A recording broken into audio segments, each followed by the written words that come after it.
Senator, one of the fascinating things about Wisconsin is, as I said, we have a long history of real transparency in our process, in our recount process, in all of our processes. So it's particularly odd here. And several of the justices on our court this last week called what the Democrats had done in the majority of the court, in the Supreme Court, as absurd and bizarre. And the reason they referred to it that way is they said, the issue here is what confidence do people have in the election process? So if that's what we hear, and I've heard that, I've been hearing that all day here, confidence in the election process. Well, then why, when everything is teed up? I mean, I'm a former judge. My co-counsel is a former president of the state bar. We had teed up everything. We absolutely, you knew the names, addresses, wards. You had exact records. And what the Biden campaign did not want the court to do is to actually address the substantive question. That's the holding of the court. We won't address the substantive question.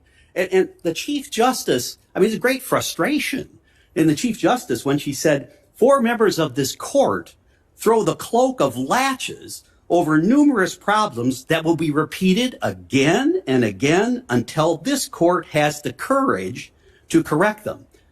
Candidly, it was all Democrat talking points. They did this make the same thing. I heard something about Justice Karofsky's comment. It was just a talking point. And I guess the frustration you hear from those of us who are serious lawyers, who have taken this seriously, is that when we pose these matters to courts, we expect them to address them. When they don't, it undermines the integrity of our system.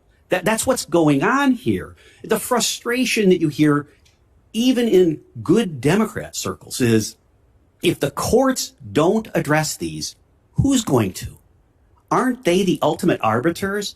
There's no dispute that the election would have turned out differently in Wisconsin if, according to our allegations and according to our proofs, the court accepted those, that the election result would be different.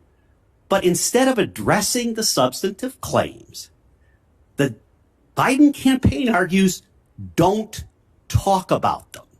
Don't address them. And that's why I thanked Senator Johnson when he first called and asked if I would talk, because if you don't inquire here in the Senate, and as Ken Starr said a minute ago, if you don't do this inquiry, there really isn't going to be any analysis, and there isn't going to be an opportunity to get the very integrity that we all want. As I said, as a former judge, and this is a serious matter to me, and no one suggested at any point in the process that the allegations in Wisconsin are anything but serious and substantive and documented.